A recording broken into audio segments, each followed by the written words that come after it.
And do you mind your screen share stopping, and then I'll share my screen with my presentation slides. Thank you. Sure.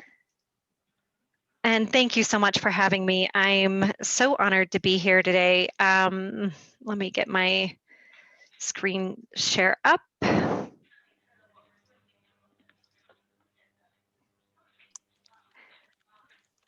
Oh, you know what? Let me, oh, I hate it when my screen share decides to do this. It jumps to the wrong side. Yeah, I really dislike when it does this.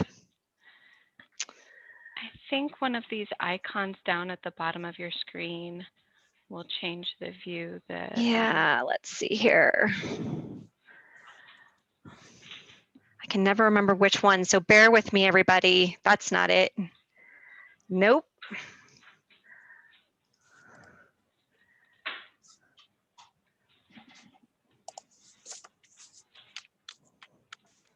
Maybe.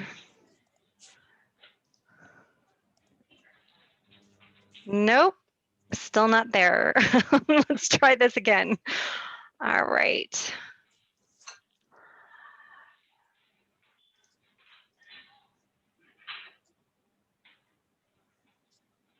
Oh, I don't know what's going on here. I apologize, everybody. It's like I've never presented before.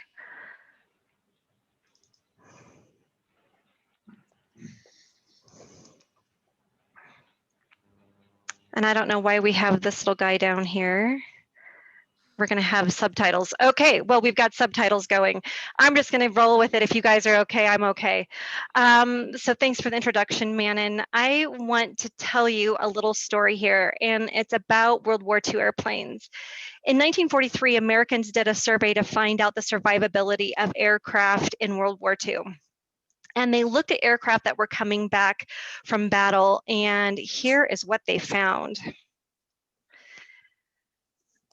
All these little red dots indicate where aircraft was taking on gunfire. And I don't know about you guys, but I would not want to be a pilot in World War II if this is what my aircraft looked like when it was coming back. And what they found is this. What they proposed, Allied forces proposed, was to put armor on these areas where the red dots are. And that's when Hungarian-born Jewish mathematician Abraham Wald pointed out, no, this is not what you want to do. You actually want to put armor in these white spaces here. And it seemed counterintuitive, but what it came down to is his philosophy was the aircraft that wasn't returning, the aircraft that was actually shot down, this is most likely where they were taking on gunfire. And what that's called is survivorship bias. It's a logic error where you focus on the things that survive rather than focusing on the things that don't survive. Now, you might be thinking to yourself, okay, Amy, we're in a self-care seminar. Why are you talking about World War II aircraft? And here's my point. Is that we all undergo tough times, like we undergo these challenges in life. We're cruising along, things are going great, and then all of a sudden we start taking on gunfire. Maybe it's something like, for us. Is it? Why is that? I'm curious. What, the self-care or the gunfire analogy? I'm kind of curious who said that. Oh, I'm sorry. I didn't realize my speaker was working. Oh, I hate it when that happens. Well, we're taking on a lot of gunfire now with the FFCRA and all the things that are happening with the PPP and the COVID and everything. So this is really helpful. Thank you. And that is a great point, because like for me and my examples were, one night my kid came in at 9 o'clock at night and said, oh, by the way, I just remembered I'm supposed to take in 3 dozen cupcakes by tomorrow morning for class. Or maybe the example is that you have a customer in your face yelling about something that you have no control over. Or maybe there's layoffs going on at work. Let's just look at the year 2020. I mean, we all face these really tough times, and your example is great. Your businesses are coming to you and saying, hey, I need to apply for PPP. And you're like, oh my gosh, we're coming up on tax season, and now I have to do all these applications, and there's tax changes and all of this other things that are coming at you. And so you're just cruising along at cruising altitude, and then all of a sudden, pew, pew, pew, pew, pew, you're taking on gunfire, right? And it's usually or this, or this, or this. The problem is when it becomes and this, and this, and this. I'm sure you guys can relate to what I'm saying. It's then the burden becomes so heavy.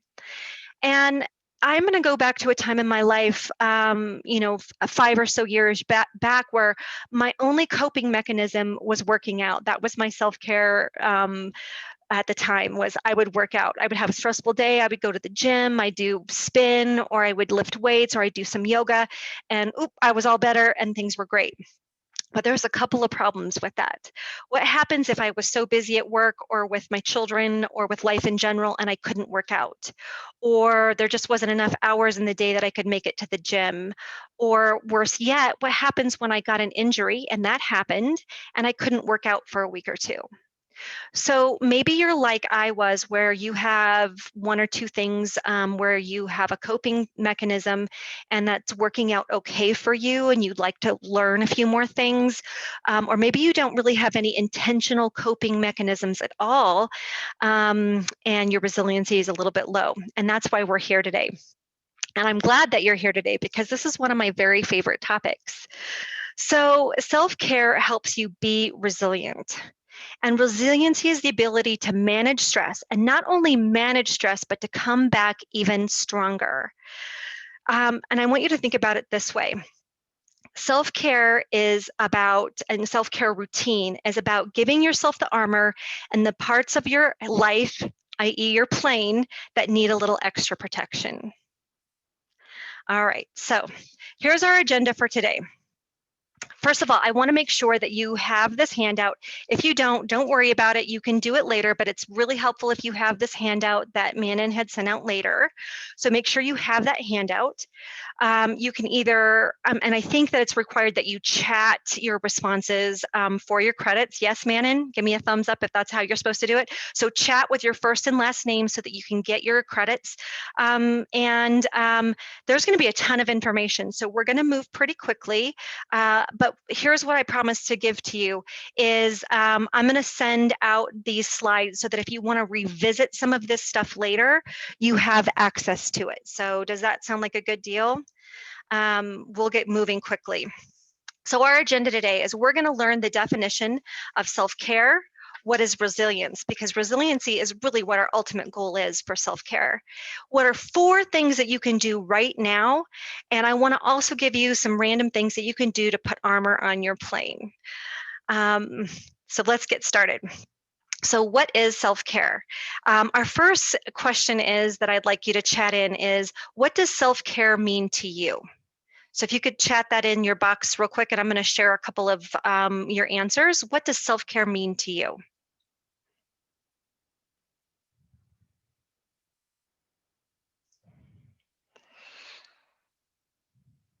Life balance, keeping peace with myself. I love that. Filling up instead of pouring out. Or I like that, Manon, because you want to fill up so that you can also pour out, pouring out into your job, into your family, into your friends. I love that. Calmness, taking a break and getting out at least once a day. Love that. Oh, who says taking care of yourself physically, mentally, and emotionally? Am I pronouncing this Kalisha? Did I pronounce that right? I hope so. You can also unmute if you want to speak anything at any time. I'm totally fine with that. Taking care of yourself in all aspects. Excellent. I love that. You guys are on the right track. So we're going to have a great time today. So self-care. Self-care is deliberately taking care of your mental, emotional, and physical well-being. So Kalisha, you are right on track with that. But I really want to point out deliberately taking care. So it's being intentional. Like when I was going to the gym and I was working out, I just knew that it felt good to me. Like I would go in there and I would be, and then I would come out and I'd be like, So, but this is being deliberate in what you're doing. And we'll get to a little bit more of that here in a moment. And it's also a way to connect, to get you to connect with your core values. Oh, there we go. It also helps you become your more authentic self. So here's the deal, is that when self-care kind of first came out and was this big buzzword in the business industry, there was like kind of two, and it was on a spectrum, right? There was two thoughts that came out with it, and it was meditation and going and getting mani-pedis, which, you know, some of these are really geared toward women, quite frankly. So there was a little bit of sexism going on there. And honestly, I'm not either one of those things. I'm pretty type A, I'm pretty driven. So the thought of slowing down enough to meditate didn't appeal to me. And there wasn't a lot of discussion about the benefits of meditating and why that's good for you. And we'll get to that here in a little bit. And the other thing is mani-pedis. I'm not really big into those. And so self-care just didn't appeal to me. So when I learned this concept of connecting to your authentic self by really relating to what your core values are, I thought, okay, we're on to something here. So the first question is that I want you to look at, and it's on your worksheet here, is what are your core values? What are some of the things that really are important to you? Like, for instance, I love exercise, as we've already established. I also love to be out in nature. I also love personal growth, and I love to read. So some of the things that I have on my self-care list is hiking, biking, sitting out in my backyard, going camping, and sitting by a river and reading a personal growth book. I mean, those are things that really fill my bucket. So here's the question is, what are your core values? And type those into your chat box.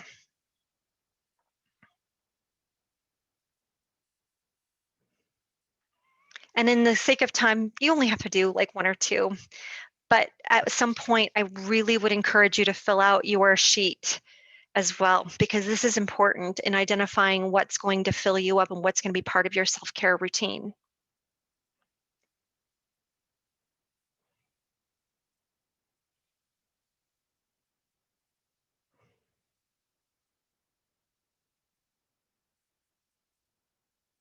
Okay, as those continue to come in, and man, and I'm assuming that you've got all those, yeah? Okay, awesome. We're going to continue moving on for the sake of time. The second part of coming up with your self-care routine is taking time to find out what the things that are that bring you joy, that manage stress, and allows you to stay in a positive flow. Like, for instance, there are times during my work day that I'll put my AirPods in and I'll listen to music, and it depends on what I need. I might listen to some, current music. I might listen to classical music. Sometimes it's the classics, Fleetwood Mac, whatever I need in the day. For other people, it might be movement. I'm not a dancer. You will never, ever see me in a dance class at the gym unless I've had a couple of margaritas. For some people, it's meditation. Maybe it's winding down before bed. Maybe it's finding 30 minutes of alone time. One of the things that I like to do is every day I start my day with my beingness. I will come up with one or two words of what I'd like to bring to that day and be very intentional with it. So, for instance, when I woke up this morning, I knew I had this presentation. And so my two words today was energetic and connecting. Those were the two things that I really wanted to bring to my day. And so whenever I get to a place where might have a meeting, and I've got a couple of meetings this afternoon, I want to be energetic and I want to connect with people in those meetings. Today, I'd like to, even though we're on Zoom, I want to be energetic and I want to connect. So how can I do that? What does an energetic and connecting woman look like when she's presenting? How does she show up, even when it's on a Zoom call? So I set up my day like that. So what are some of the things that you do to stay in the flow? And type those into your chat box right now.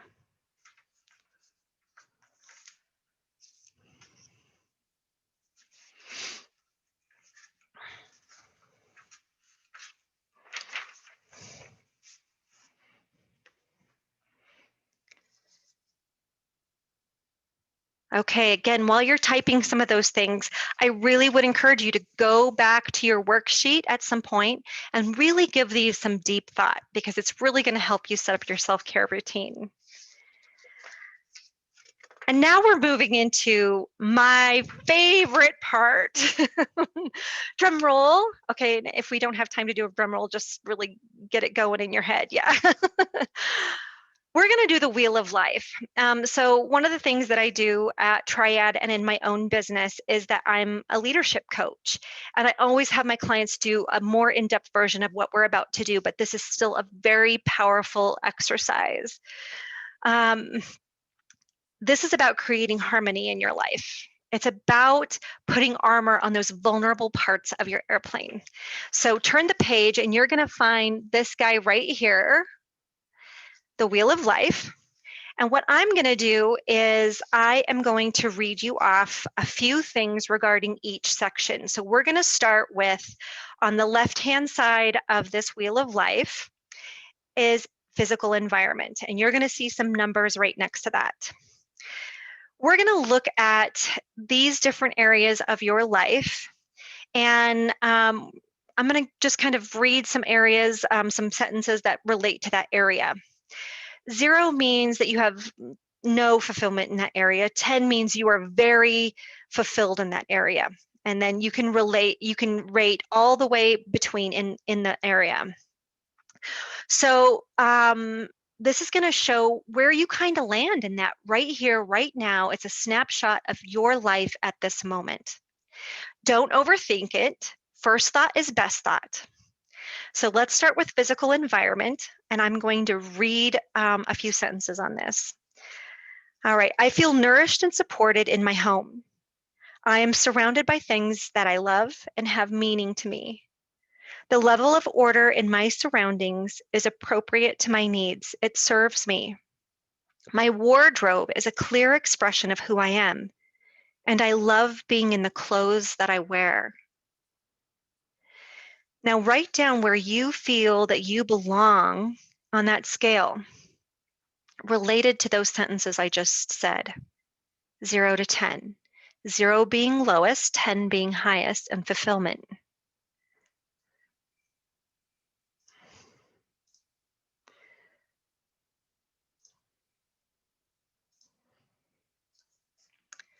All right, moving to career. I feel my talents and skills are well used in my work. I enjoy my work environment and the people with whom I work. I see opportunity for growth and development in my position. 0 to 10, right where you are. And you can share or you don't need to share. That's totally up to you. Write it on your wheel.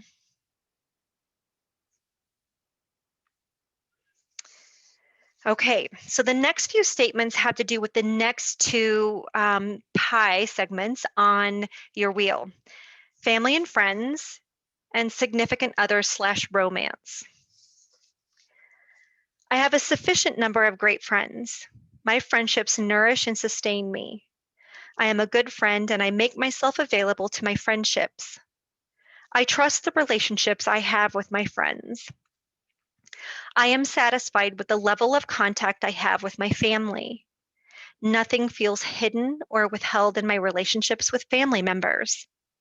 I am satisfied with the role I play and the level of contribution I have in my family. I am open to creating an intimate, loving relationship. I am free from past resentments or blame in the areas of intimate relationships. I am willing to risk myself for the sake of intimacy. So fill out those 2 pie graphs related to family and friends and significant other and romance. Again, you can share or you don't have to share. It's entirely up to you.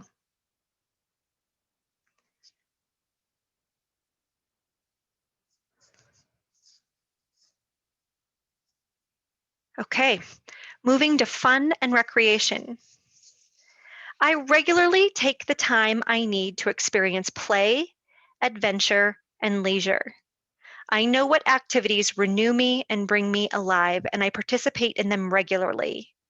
I create plenty of space in my life to relax and enjoy myself and others. I create fun for myself and others.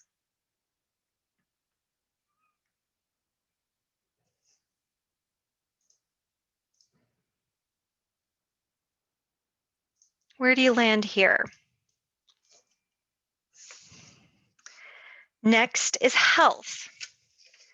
I approach my health in a proactive and generative way, rather than a crisis management mode. I am satisfied with my level of vitality and well-being. I have support systems and structures in place that allow me to easily maintain my health and well-being. I am conscious of my body and fitness level and take responsibility for my physical well-being. I know what works for me to maintain my health, and I consistently do it. Where do you fall with health? Next is money and finances. I have enough money to do the things I want to do and to accomplish the things that are important to me. I manage my money and financial affairs and records well. I am free from worry and anxiety about money. My financial future feels robust and sustainable.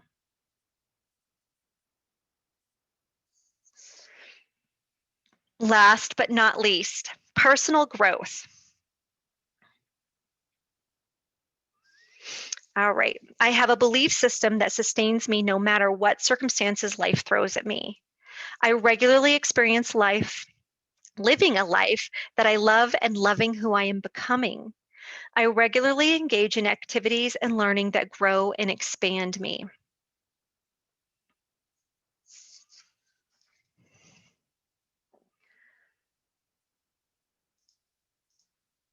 Okay.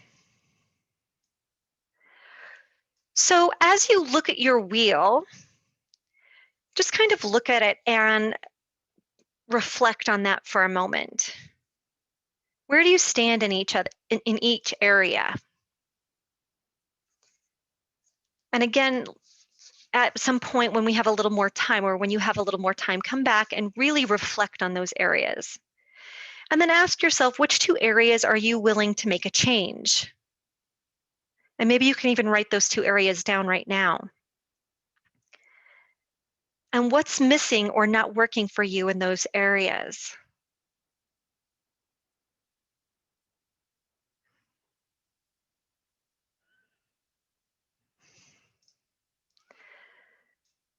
So when I very first did this exercise, this was my wheel. And my wheel looks a little bit different than yours. I'm not sure why that is. I must have had a different version at the time.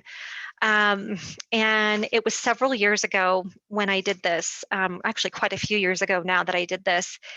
And to tell you the truth, when I got my answers and I did a little more in-depth version than what you did, I actually sat down and I cried because it's not what I had expected.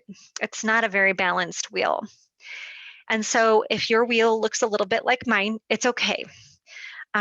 Because it's not the end of your story. And it definitely wasn't the end of my story.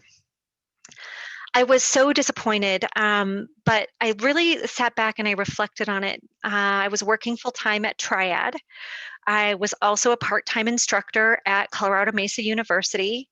I was a single mom, kids still at home, and I managed a couple of rentals that I owned, and trying to figure out my love life as a single woman.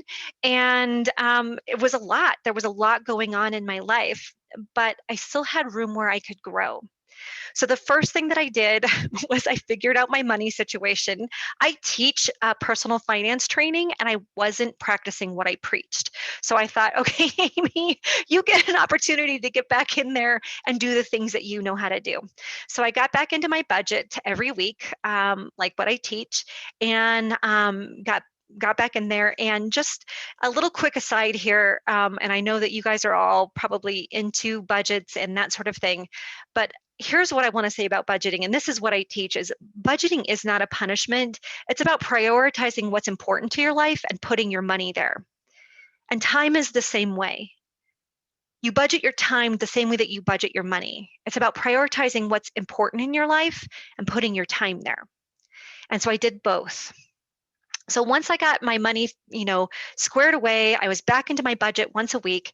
I knew where my money was going. I started really focusing on my fun and recreation because it was dangerously low. And I started thinking, what do I really want here? What's something that's really going to fill me up? And I ended up realizing a lifelong dream that I never really gave it a second thought, but I had always kind of wanted to do. And that is, I started taking horseback riding lessons. And there I am with my boy Chief. What a beautiful blue-eyed boy he is.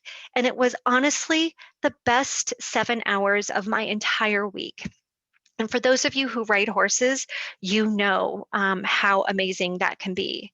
And so I worked it out in my budget and it worked out just fine. And this is what I ended up doing.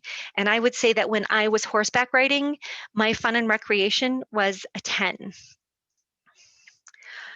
So ask yourself, where are you willing to make changes? And what would you like to create in these areas? So when you're looking at your wheel, ask yourself these questions. And again, you'll get these slides. So if you can't write these down fast enough, that's okay, because you'll get these slides at the end of this presentation. How do my self-care practices fit into the larger picture of my overall health? How are they aligned with my values? Because make sure that they align with core values that are important to you. Horseback riding is incredibly challenging, and you need to be strong in order to adequately ride dressage. And I was outdoors. It doesn't get any better than that. I mean, and I would ride on the coldest days. Of course, I would never put the horse at danger, but it was, I didn't care how cold it was. If it was safe to ride the horse, I was out there. What brings you joy in life? And what support or accountability systems do you need to put in place to achieve your goals? So ask yourself, what would you like to create? And again, when you have more time, sit down and really ask yourself those questions. What would you like to create in your life? And here's the deal, dream big, because you can make it happen if that's something that you really want to create. I never in a million years thought at 40 something years old, I would be taking dressage lessons, and it was amazing. Look at that view. It was the coolest thing. And sometimes just saying, okay, I'm going to get into shape, or I'm going to do this, or I'm going to take horseback riding lessons isn't enough. Setting SMART goals around it is a great way to get there, and getting an accountability system or accountability partner, somebody to hold you accountable to what you say you want to do, is one of the best ways to go. And I'm sure you've heard of SMART goals before, and they're on this slide, so I'm not going to go too deep into them, but I do want to show you how SMART goals can look. And these are actual SMART goals that I've made before. So yes, I actually had a SMART goal around water drinking, because as I've mentioned before, I'm pretty type A, and I can get so busy in the day that I can go literally 8 or 9 hours without thinking about drinking water. In fact, with that, I'm going to take a quick drink. So I want to show you this. I usually do my SMART goals in 8 to 12 week segments. It's a little bit easier to achieve. Now, the third one on here was actually a yearly goal, but most of them are shorter goals because when they're in bite-sized pieces, it's just a lot easier to eat an elephant when it's one bite at a time, right? So I would say 64 ounces or more of water. And I say or more because why limit yourself? It's like, oh, 64, I'm done. But if you're still thirsty, continue to drink. A day 48 or more times. And so I didn't say, I'm going to do this every day, because there might be some days that you're busier than others, or maybe you're sick, but you want to set things up so that you have success. But you also want to set things up so that there's stretch goals, right? All right. So let's talk a little bit about resiliency. What is resiliency? So whether you're faced with something like a natural disaster, a healthcare crisis, or personal tragedy, resiliency is how well you adapt to the event and come back even stronger. Someone who has resiliency has practices in place that that help them bounce back even quicker. And I'll tell you what, I think 2020 was a great test because the beginning of 2020 was a challenge for me and my resiliency wasn't quite there. But as the time wore on, I was really in a great place by the end of the year. And I had some really crazy things happen to me this year. And I really did a great job at bouncing back from those. What I want to talk about is why this is important, why self-care is so important, and how it contributes to resiliency. We don't have any control over our sympathetic and parasympathetic nervous systems. The sympathetic nervous system is that system that gets activated when we're under stress. And it doesn't matter if we're riding a roller coaster or skiing down a fast ski hill, or whether we are on a crazy deadline at work. Our body doesn't know the difference. It is that fight or flight system that gets activated, right? The parasympathetic nervous system, I went ahead a little bit too quick. The parasympathetic nervous system is the sympathetic nervous system that controls the heart rate and the breathing. And it can be activated by a good self-care routine. We want to have these two things be balanced. And so when they're balanced out, that's resiliency. So ask yourself, do you live in alignment with your core values? Do you have stress coping skills, and do you have a balanced wheel? Because remember, if you're low in some of those areas, you're going to be a little bit less resilient. You're going to be susceptible to that gunfire. So I want to talk about 4 things that we can do right now, like right now, to get you on the self-care routine. So while you're working on your wheel and you're getting some goals in place to kind of put the armor on your plane, what are 4 things that you can do right this minute to boost resiliency and to practice self-care? The first thing is to show up for life. And I know that sounds crazy, but think and start paying attention to your thought process. Because a lot of times when you're experiencing anxiety, it's because you're focused a little bit too much on the future and future things. Or if you're feeling some sadness, then you might be, focused a little bit too much on the past. Now, I am not talking about depression. I work for an employee assistance program. We deal with depression and anxiety issues that require counseling, but I'm just talking about mindset and where your mind can go. I'm talking about living in the here and now. So focus in and start really paying attention to your moods and pay attention to where your mind might take your moods. Because I guarantee that if you're living in the present moment, you're not experiencing as much anxiety and you're not experiencing as much sadness or depression. So start paying attention. Training the brain to live in the present moment has some real and powerful implications on your mood, but it really does take some training and being intentional. If you want some more information on this, my recommendation is to read Eckhart Tolle's The Power of Now. That is a fantastic book. You can also get it on Audible. I do a lot of Audible reading when I'm cleaning the house or when I'm exercising, when I'm driving. I live in Denver, so I do a little bit more driving than I used to. So that's a great book for that. Attitude of gratitude. So a recent study has shown that when you actively cultivate gratitude in your life, happiness goes up by 25%. I mean, that's crazy, right? Like 25%, that's huge. So when you are actively cultivating gratitude, you're happier, you're healthier, your risk for illness goes down, relationships improve, and sleep improves. I mean, that's huge. So here's what I can say about gratitude practices is that I've experienced, and I'm sure everybody on this call has experienced, hills and valleys in your life. And it's a heck of a lot easier to find things to be grateful for when you're on a hill than when you're in a valley. But even when you're in a valley in life, you can find things to be thankful for, even when they're the tiniest of things. And I use this example. I was really going through a tough time in life, and I was up early one morning and I needed to go out and grab a few groceries. And so I went to the grocery store, and City Market was always sold out of my favorite coffee creamer. Yep, I'm talking about coffee creamer. I loved this coffee creamer. It was a white chocolate mocha. It's the Kroger brand. If you've never tried it and you like coffee, I highly recommend it.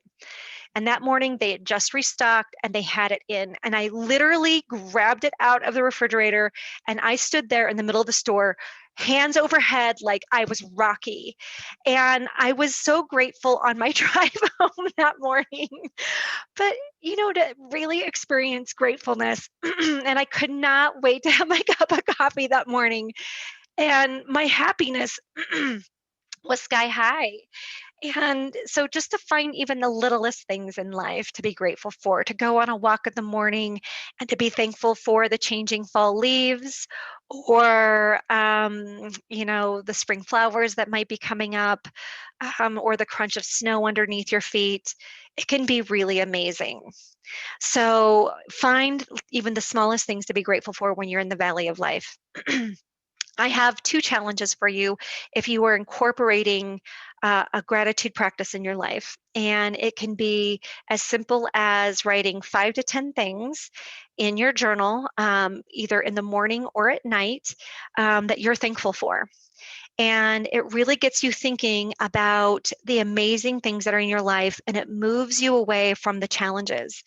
There's this thing called negativity bias that every human being has.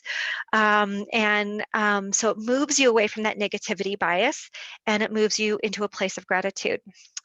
The second challenge that I have for you, if you're willing to take it, is something that I did a few years ago that was truly life-changing for me. And that was I wrote 50 gratitude notes to people in my life who changed my life. And I didn't just, write, hey, thanks for being you and for being in my life. I really appreciate you, XOXO Amy.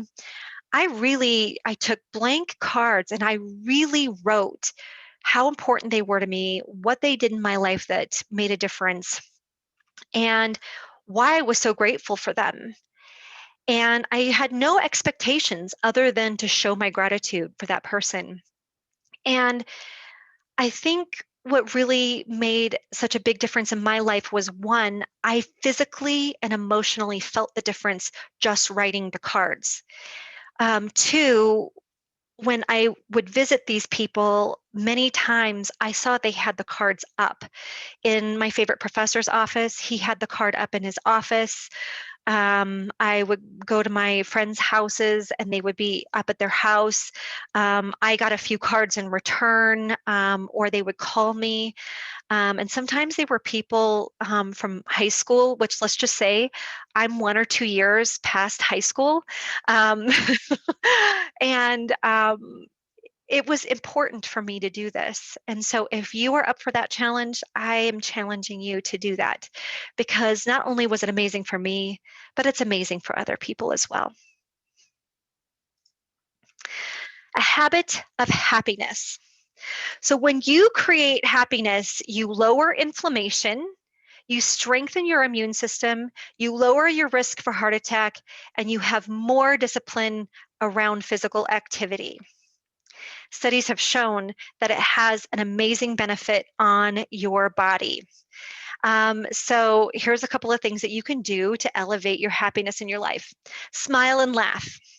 So even when you're not feeling amazing and happy right now, when you smile and laugh at something, your brain will actually respond to that physical smile and laugh. So get on YouTube and watch all the kitten videos that you can, or puppy videos, because it really does make a difference. If we had a little more time today, I would show you that video of the quadruplets that laugh in unison. It's probably one of the sweetest videos I've ever seen in my entire life. And I have a million and one other YouTube videos that I can show that just 1 or 2 minutes on YouTube that make you smile and laugh actually can switch your mood to one of happiness. So when you actually start to smile and laugh, or if you go to the grocery store, and it's hard to do now because we have masks on, but if you smile at someone or if you compliment someone and they smile back, it actually shifts your brain. The other thing that I want to share with you about happiness is there are 3 contributors to happiness. Your genetic makeup makes up 50% of your happiness. So if your parents were wah wah, that might be something. Thanks, mom and dad. Life situations, so circumstances, is only 10%. So if you're in a valley in your life, that's only 10%. Your thoughts make up 40% of your happiness. So mindset really does make a difference, and happiness is a choice. So you get to choose whether or not you're happy in life. And so I think that's pretty powerful. Last thing, so there were 4 things that we talked about here is show up for life, be present, have an attitude of gratitude, and make happiness your habit. The last one is stay true to you. So nurture your resiliency to align with your core values. So maybe you're like this guy and jumping out of an airplane. So we're going with the airplane analogy today. So maybe jumping in out of an airplane is your gig, and that brings you complete happiness and joy and thrill. Or maybe you would like to stay home on a Friday night and read a book. Neither answer is right or wrong, but it's your choice. And it's how you find joy in life. So, what's going to bring you happiness and joy, and what's going to be your answer for self care? And I think that's what's most important. So, let's talk about some random ideas that we can do to kick stress to the curb. So, I think the first thing is changing your mindset about self care. And I think you guys actually had really great answers when it came to what self-care meant to you. And I think that really shows a big difference in how far self-care and the concept of self-care has come over the years. And that's awesome. But I do want to address a couple of things because there's a few, I think, biases about self-care that have been around for a while. First of all, it's not selfish. You need to fill your own cup before you can pour into others. And I think that was it Manon that said that about filling your own cup? Yes.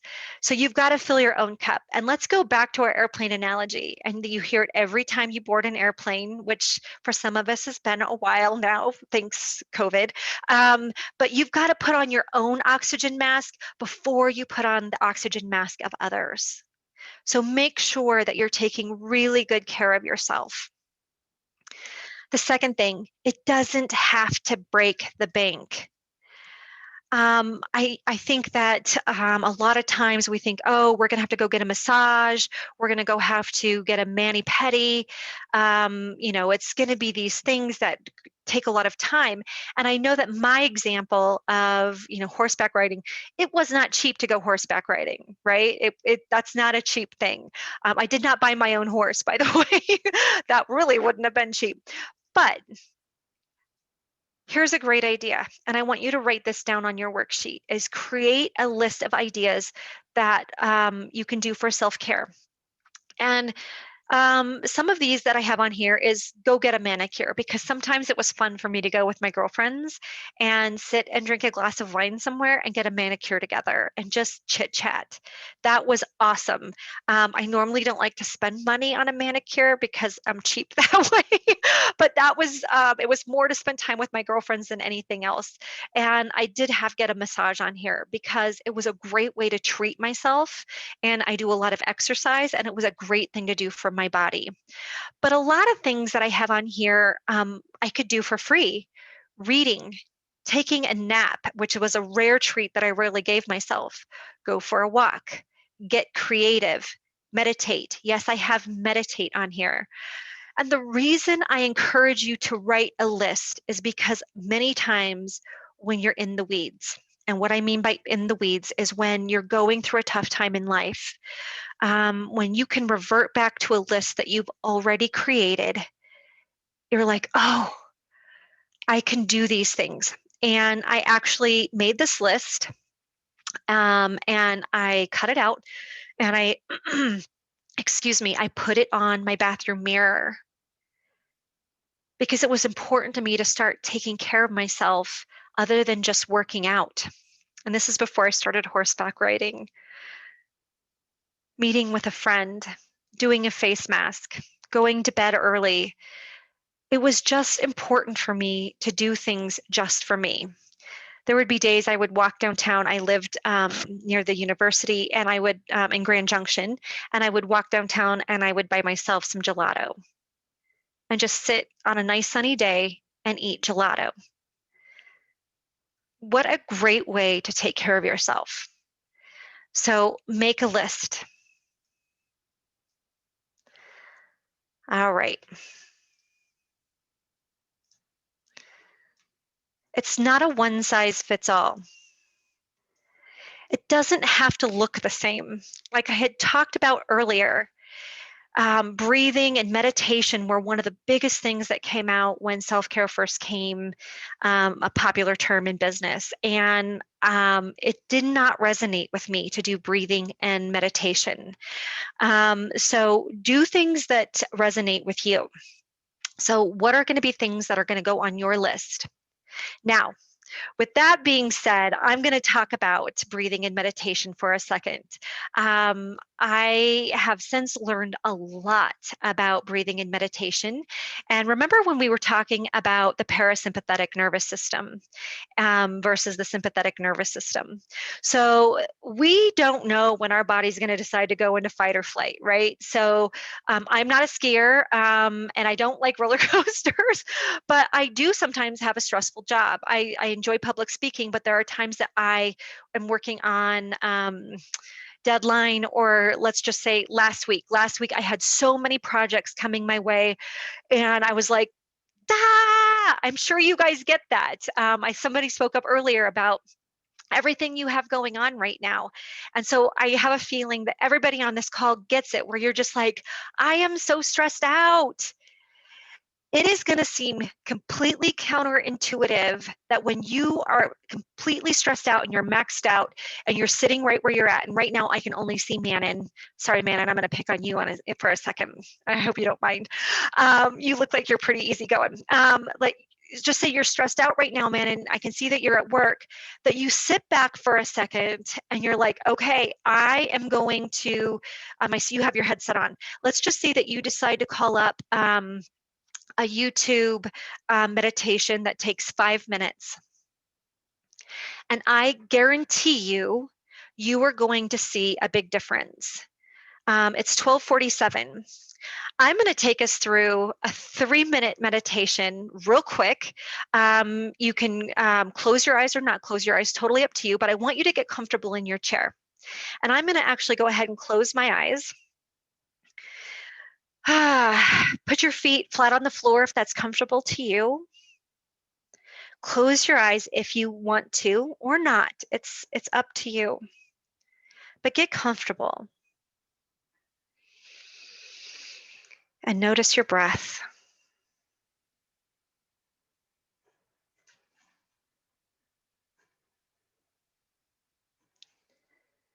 Bring your awareness to your feet on the floor.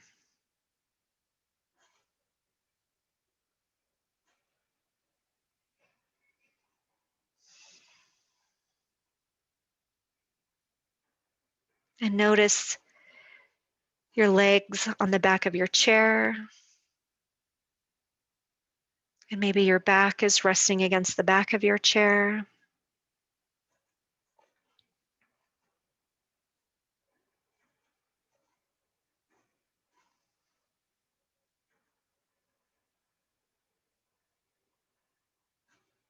Notice what your hands are doing right now. Are they folded? Is there a soft curl to the fingers? There's no right or wrong answer, just notice.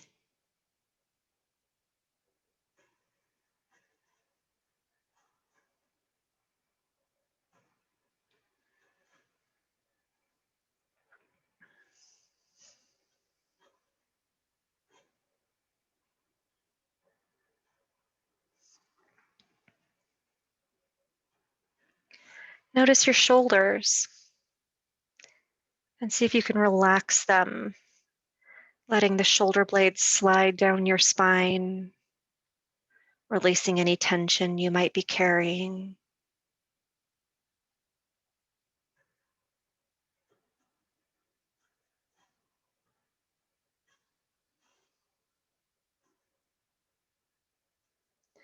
Soften your jaw, quiet behind the eyes.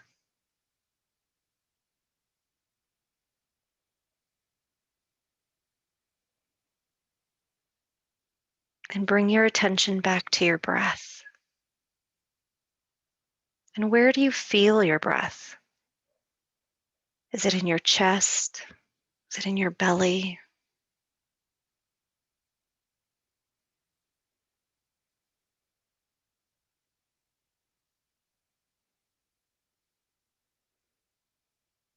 And in the next breath or two,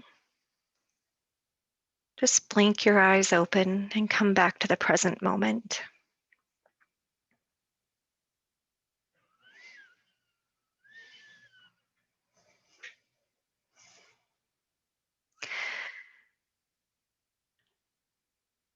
Now notice how you feel.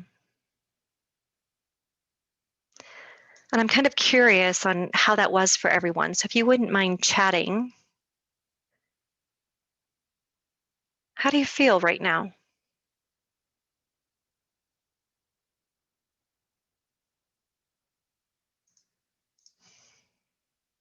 Relaxed, ready to get going again. I love that, Manon. Calm, thumbs up. Nice. Thank you for sharing. So the thing about meditation and the thing about breath is that it accesses that parasympathetic nervous system, which counteracts the sympathetic nervous system. It brings everything back into balance, right? So even if you're like initially, oh, I'm a go-getter, it's hard for me to slow down, and it may seem counterintuitive to do a breathing exercise, to do meditation, it actually will reset the body, and it allows you to be more creative. It allows you to function at a higher level. It will change your mood. So the more you practice that, the better it will allow you to become more resilient. So it might change your mindset a little bit about self-care. Very nice. Thanks, everybody. Okay, so continuing on, I want to talk about a few more other concepts related to self-care. Learning to say no. So many times we get too much onto our plates and we become overwhelmed. So it's really hard to focus on what's really important. Remember how I talked about budgeting our time like we budget our money? It's deciding what's really important in our lives and putting our time and focus and energy there. So you get an opportunity to do that when it comes to self-care and when it comes to other areas of your life as well. So find out why you say yes in the first place, because a lot of times we do it out of a sense of obligation, people pleasing. We have a hard time saying no. It's uncomfortable to say no. So kind of figure that out, and then begin the journey of overcoming those things. Digital detox. We spend a lot of time that we really may not want to do on our devices, whether it is reading the news when we may not want to, social media, checking email when we shouldn't be checking email. So do a digital detox when you need to do a digital detox. I think it was Becky earlier. I wanted to applaud when she said that she's off Facebook. And sometimes it's baby steps. know, she's on LinkedIn and Instagram, and, you know, she's cut out Facebook. Yay. I love that. And I've done that before too, where I'm like, okay, I'm spending way too much time. So if you have an iPhone, it will give you your screen time totals every week. And so be aware of that, because it'll give you great feedback on how much time you're spending on your device. Treat yourself better. Here's another way that you can really work on self-care. Talk to yourself as if you would talk to a friend. And again, this is going to take some intentionality. So this is just like living in the now. So you're going to have to really start paying attention to what's going on up here. How are you speaking to yourself? What are you saying to yourself? And when you really start listening to the voice that you use and the things that you say to yourself, you might actually be shocked. And I want you to use this measuring stick. Is this something that I would say to a friend? And if the answer is no, then you forgive yourself and move on and replace it with, okay, I'm sorry I said that, and this is something I'd like to say to myself instead. And then the other thing is ask for help. Ask for help. If you need help, ask for it. So many times we're like, oh, I don't want to burden someone and I don't want to, overstep my bounds. Here's the deal. Most people love to help out other people, and it's up to them to be able to say no, right? We get the opportunity to hold other people capable. I'm going to say that again. We get the opportunity to hold other people capable, that they get to set their own boundaries. I'm sorry, I would love to be able to do that. I just can't right now. I'm sorry. So if you need help, ask for it. Conversely, if someone offers their help, here's my challenge to you guys. I've already given you 2 other challenges. If someone asks for help or offers you their help, say yes. So the next time somebody says, oh, can I carry something for you? Say, absolutely. Even if you don't really need the help, say yes anyway. Because 1, it's a way for you to connect with someone. 2, people love that. Allow them that opportunity. When they offer their help, they're giving you their time and their attention, which are 2 gifts that they're giving you. You would never, if somebody came up to you with a present, you would never say, no, thanks. That's rude. And basically, that's what you're doing when you say, no, I don't want that. So accept their gift of their time and attention and say yes.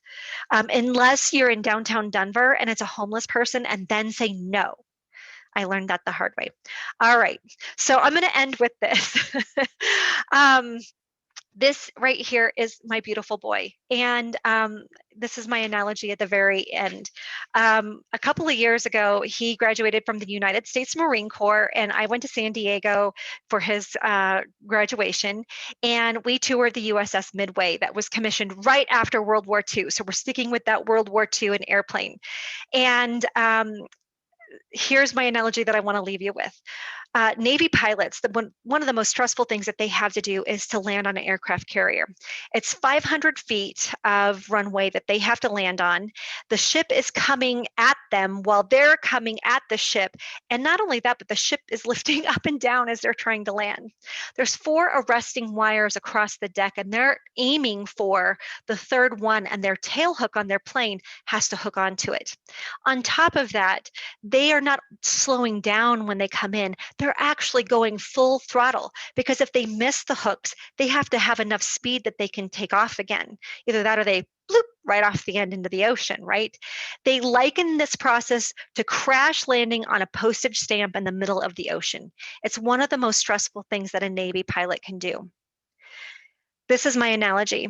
Flight deck crew and pilots do a lot of practicing for a wide range of unexpected events so that they're prepared. Self-care is much the same way. Unexpected things happen in our lives all the time. So the more we practice self-care, the more resilient we are. Our mindset is in the right place. So we are prepared for the unexpected when we practice self-care. When we're leading balanced lives and taking care of ourselves, we're ready for the unexpected.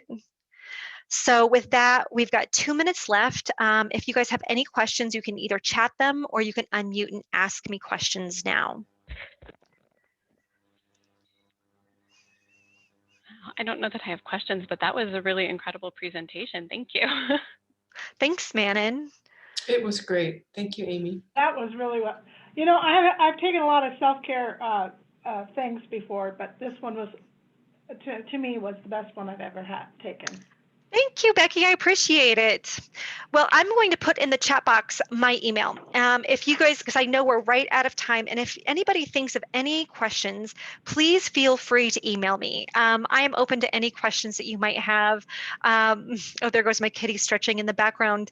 And I know you might not have feel comfortable asking in front of everybody, so please feel free to reach out to me privately. I want to thank you guys again for having me. Thank you so Thank you, very much Amy. for coming, Amy. And sorry, Angela. No, thanks, Amy. It was good to see you. I didn't know you moved to Denver. Yeah, I'm back and forth a lot though. So, Okay. yeah. Okay. All right. Thanks a million. Thanks, guys. Yeah, thanks everybody for coming. Don't forget that our next meeting is on February 17th. And we hope that everybody will make it then. We'll send out a reminder and what our subject will be about. I believe it's COBRA and Section 125. That's exactly it. All right, everybody have a great day, and it's good to see everybody. Thank you. Thanks. Bye. Bye, Amy. Bye, Amy. Bye. Bye.